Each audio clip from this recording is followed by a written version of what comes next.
What is up, everybody? It is Thursday. It is time for 20 minutes with Tim. The crypto markets have been crashing even further here today. Yes, we talked about some major support over the last couple of days that were hit. Unfortunately, though, the prices have continued to the downside. In today's show, I'm going to tell you guys why that's happening, what the next support level is looking like, and give you a little bit more insight about what's going to happen for me and my portfolio over the next couple of months.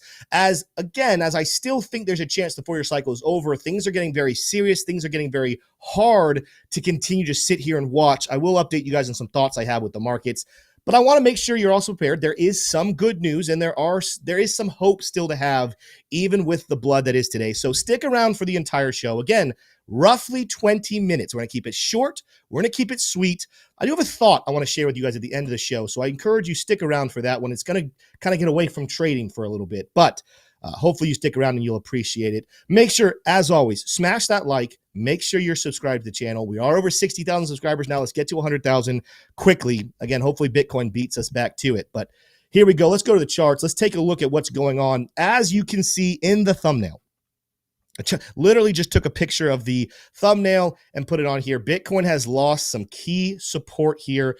What are we talking about? Overall, you guys remember here at 92, 91,000, we had a CME gap, right?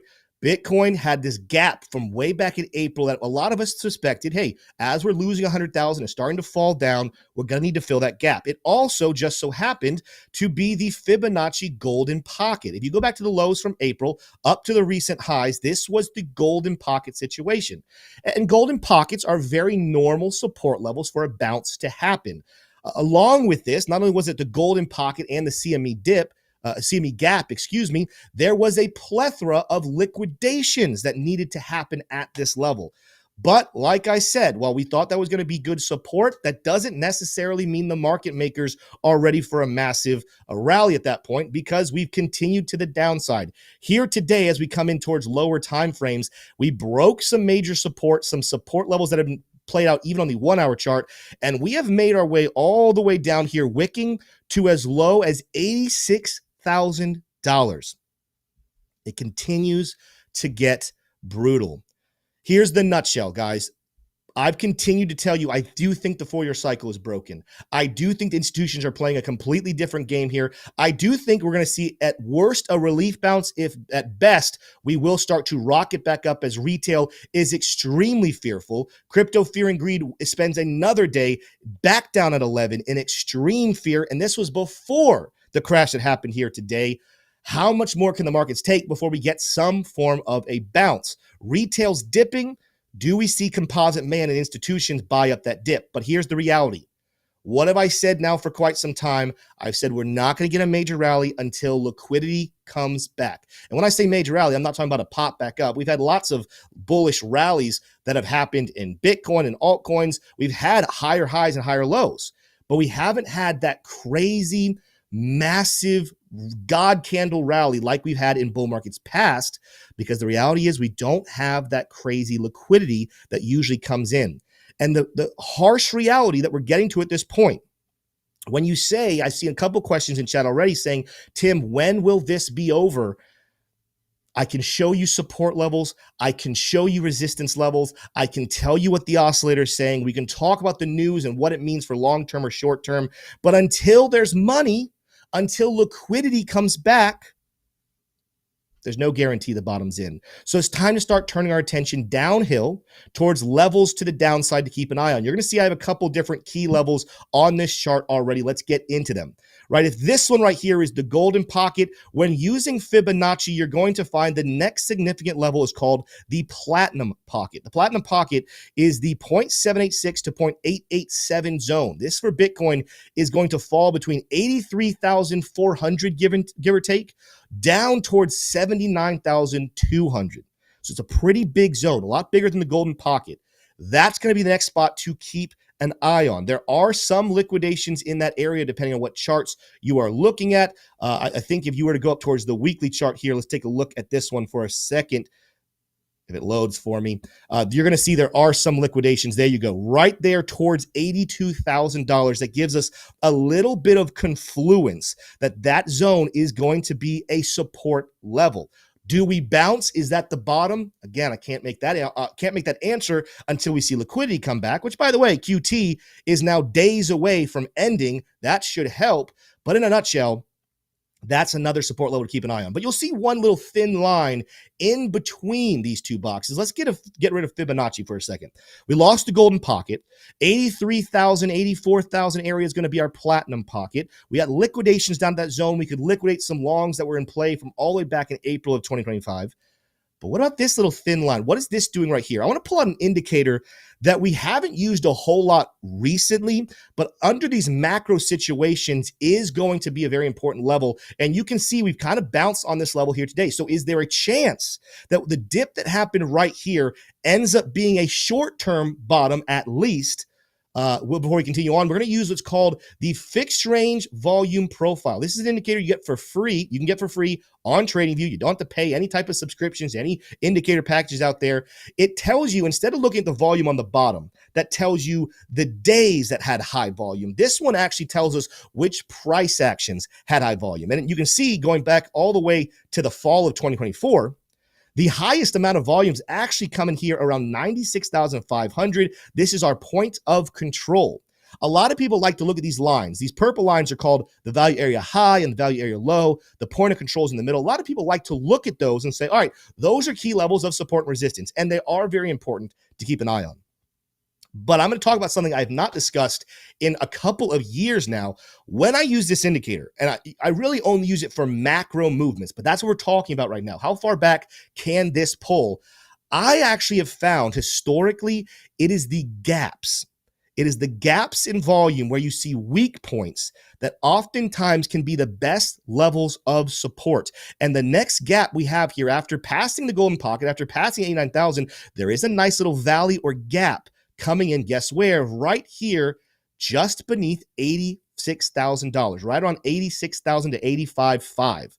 If you don't know what I'm talking about here, let's take a quick look at history and how this kind of looked playing out. For example, let's go back to the last bull market as we were looking at a bear market movement and saying, hey, where could we find support? Excuse me, actually, let's look at the bear market and see where key levels of resistance would be moving forward. You'll find that when you looked at the bear market, you saw these little gaps, and these gaps ended up being key areas of resistance. Big gap right here starting at 25,000. Look where we had resistance happen twice. Big gap right here at 32.3. Look where we rejected right in here. Big gap right here at 45.4. Look where we had a rejection right in there. It's the gaps in the fixed range volume on the macro scale that can oftentimes tell us some pretty big moves. After that, let's go back here and take a look at it one more time, though. Let's just pretend we keep falling down. The next gap after that one is going to be all the way down here, a little bit south of that platinum pocket, down at $77,000. That's the next significant flat zone of volume where there's not a lot happening. So keep your eyes on that. There's a chance right here that we do find some form of support and bounce back up. But right now, as we're not getting some sort of a massive bounce, you need to be prepared. You need to be ready that a lower level could come. And that's going to start right here. It's going to go deeper towards 83 if we can't hold this support level. Now, there are some slight reasons that you could think that a support level is close. One of them, big volume has come in here as we've hit these low levels. If you know volume, you'll know that a lot of times the volume can uptick either during persistent breakouts or during reversals. So a lot of volume coming in is communicating in my eyes. And the volume peaks as you start to slow down momentum. That means the heavy selling has transitioned into heavy buying. Does that mean the bottom's in? No, it doesn't guarantee anything. It just means the bulls are putting up a little bit of a fight here at this support level. You're also going to see the 15-minute chart has started to pull in bullish divergences. Even the MACD here has crossed bullish here. And I think it's actually very close on the 1-hour chart's not close. I think it's actually Solana. It did that. But the 15-minute chart has started to give us a little bit of reprieve here saying, hey, we're way overextended. A little bounce up on the 15-minute chart could get things going to head back to the upside. Why am I saying things could go back to the upside? Well, if you guys watched my show yesterday, I told you now that we have officially lost that 50-week moving average, the SMA right here, that 50-week moving average is down. A lot of times after this week moving average happens, you at least see a bounce back up, kind of like what we had back here in January of 2022. You get a bounce back up to the 50 or the 200-day SMA. Right now, that for Bitcoin is going to be coming in here somewhere between 103 to 110. Go to the daily chart and look at the purple line here. The 200-day SMA, now that we've had a death cross, we could see a pop back up towards that level before we make a key decision. Is the bear market here, or is this going to continue into a bull market? So when we talk about these big rallies, when we talk about these rebounds, I'm not even going to make a declaration whether the bear market or bull market's here. What I'm saying is you're looking at these support levels and you're watching for a bounce at least back up towards this level. If it's bullish, it'll break through and will continue to all-time high. If we are entering a bear market, we will simply reject and begin a longer term down. Now, let me also give you a reason to believe. Let's talk about some hope here. Reason to think that we really should be close. We really should see a bounce come back in. Right now, Bitcoin is going on multiple weeks. Since November 11th, we're about almost a week and a half of negative price action with no real relief. Yeah, if you went to like an hourly chart, you might see a little bounce, but we have had no time period, week, 2 weeks of a bounce like we've seen even during bearish trends. And we are down right now from that trajectory. We are down 20%, right? This doesn't happen very often. By the way, we're down just over 31% from the all-time highs, right in that sweet zone where we've been this whole bull market so far with pullbacks. But I want to clarify here, you don't often see us fall more than 20% without some sort of rebound unless there's some sort of catastrophic news. Even back in here, you see the big fall here. This was a 20% drop in Bitcoin before we had a rebound bounce, and the bottom wasn't necessarily in just yet. The only times you see a massive crash worse than 20%, let's say, for example, back here in August of 2024, this was during the major scare of the Japanese yen carry trade, right? So there's a lot of fear, ended up being a bottom position. We bounced right back up. If you go back to the bear market of 2022, we didn't fall more than 20% without bounces, except for situations like Celsius, or I think this was Safe Moon, and then Celsius, and then FTX collapses. But during just periods of time, even in a bear market, where you're pulling back because there's more selling than buying, that's clearly what's happening right now. There's no argument about it. More people are selling than people are buying. That's why price is going down. You don't fall much further than 20% without some form of a rebound. So once again, like I said the other day, even if you believe we're in a bear market, should you sell right now as Bitcoin is down 30%? Should you sell right now as altcoins, some of them are down 40, 50, 60%? No. Even if you believe there's a bear market, you should wait for this misdirection bounce that, again, according to the daily SMA 200, should be somewhere north of $100,000. At that point, I'm going to be honest with you guys. I want to watch to see what's happening. But after a lot of thought, looking through some things, I probably will take some of my altcoins, and I probably will take profit on some of my altcoin bag. Not all of it, not even maybe the majority of it, but I will create some dry powder for if we drop lower to get some better prices in right there. But I'm not selling right this moment as we are sitting low. I will wait for a bounce, which again, historically should be coming here very, very soon. Even if I have to wait a little bit longer, even if I have to wait till it drops to 83.2 and that's the bottom before the nice bounce back up, it's something that I want to wait and buy into bullish candles, sell into bullish candles. I'm not going to sell into massive bearish candles. I did see a comment. Someone just said, Tim, take profit in what? Here's the reality, guys. Because I've been here for quite some time, I'm not going to sit here and tell you every coin that I own is in profit, especially the newer ones are not. But I did a lot of buying crypto, and some of you weren't around for this. I did a lot of buying crypto back here in 2022 and 2023. I bought a lot of crypto. Yes, I bought more on the way up. Some of my earliest purchase in crypto was back here when Bitcoin was hovering around $11,000, right? Some of my earliest purchases have never even been a loss. So yes, when I say taking profit, some of you are saying, Tim, what do you mean profit? Even if we bounce back up to that level, I'm going to be selling in loss.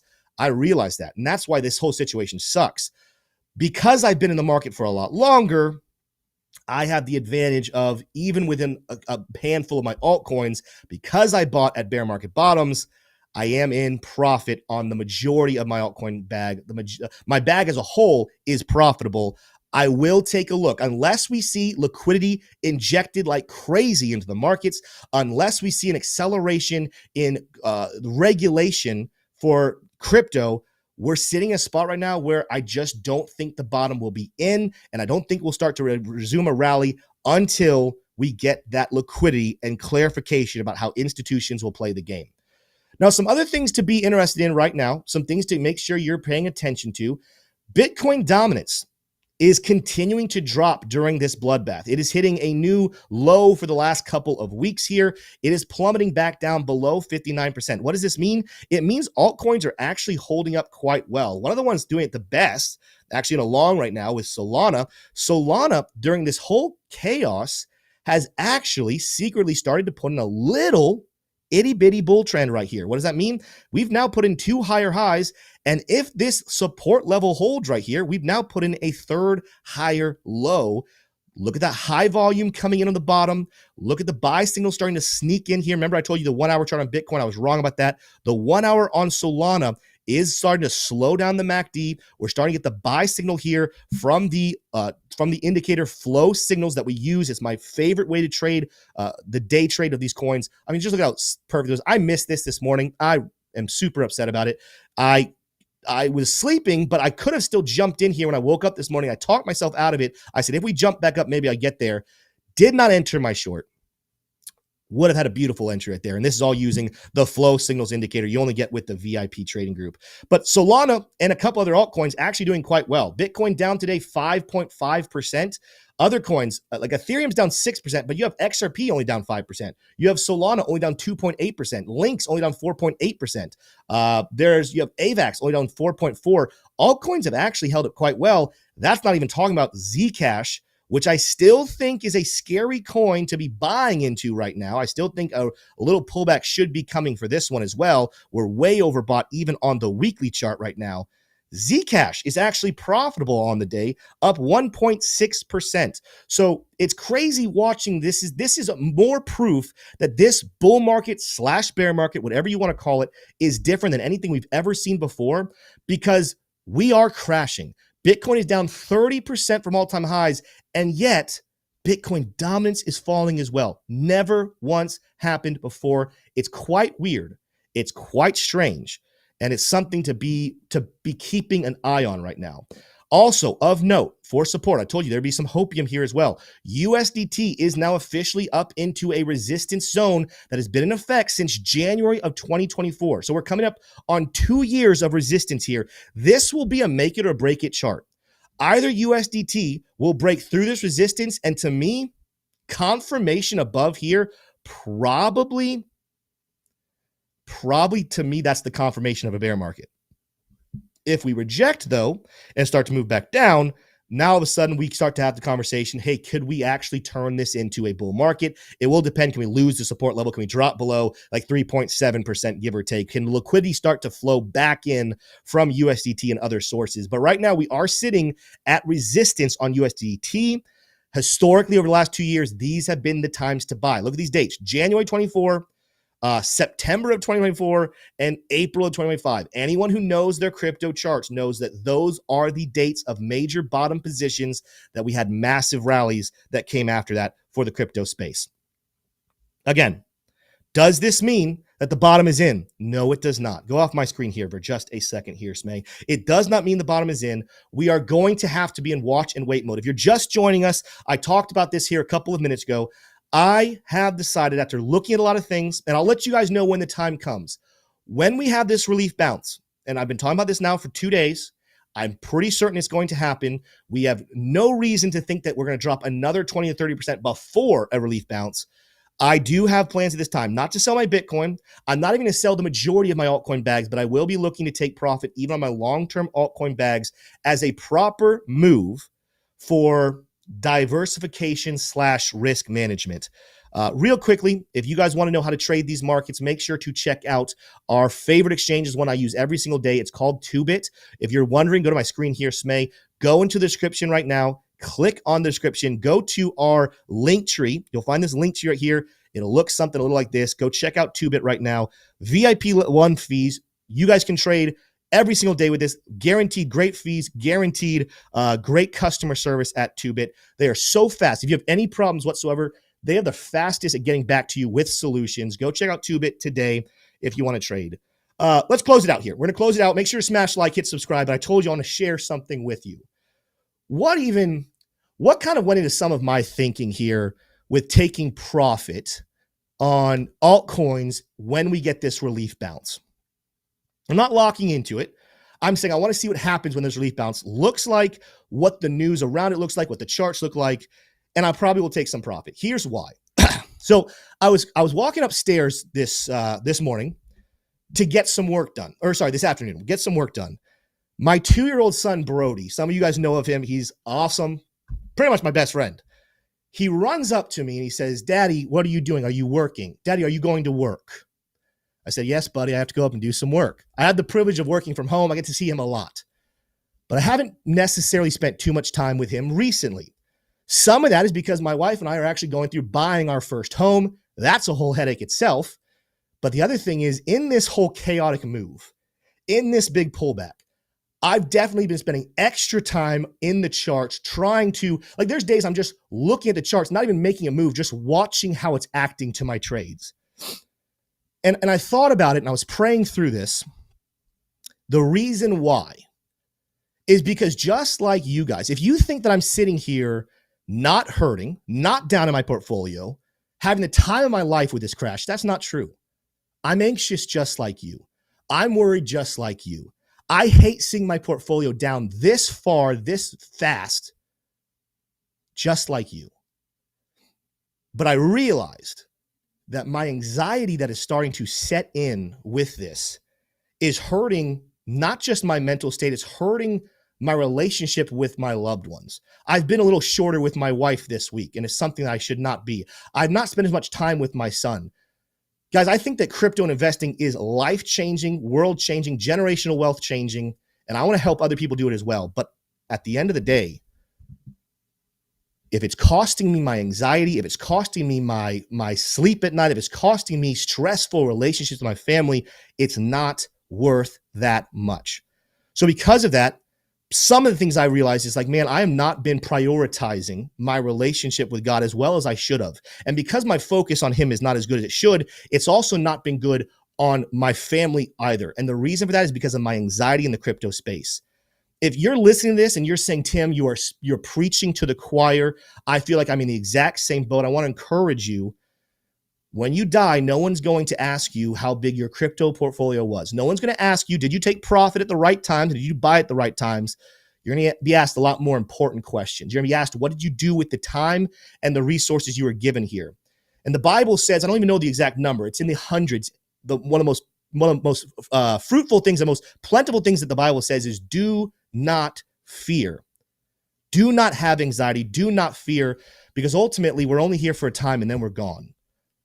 And so one of the biggest things that I'm realizing right now is I have put too much weight, too much thought, too much of my mind into my portfolio. And part of that is because I'm living throughout it. So I'm going to do something that's going to help me get rid of some of my anxiety. And that is use some common sense, use some risk management. I'm going to take some of my risk off the table here after this relief bounce, just to have a little more peace of mind, because I'm not going to lie to you. I still have anxiety just like you. Does that mean I'm telling you that the bottom can't be in and that the bull market, am I telling you now I believe in the 4-year cycle and I think the institutions won't go higher? That's not what I'm saying. That's what's so chaotic right now. That's part of the reason I have so much anxiety, is because this is a different market than we've ever seen before when you study the history of crypto. Yes, there's some similarities, but there's mountains of differences. And the constant worrying of what can go here or there, will it go up or will it go down? I'm going to take some risk off the table, get some peace of mind, play a safer game, knowing we're playing a completely different game with the institutions this time around. I'm going to start being a lot more aggressive taking profits. I'm going to start being a lot more patient when I'm buying. If you guys want to learn more about that, hey, you found the right channel. Make sure you're subscribed. Make sure you watch here every single day. If you want to go deeper and look at when I'm buying and selling, how I'm using Toobit right now to still stay profitable in the trading game, even if I'm not staying profitable in my long-term bags, come check out the VIP trading group and get that free indicator today. I love every single one of you guys. I'll see you tomorrow at 3 p.m. Same time, same place.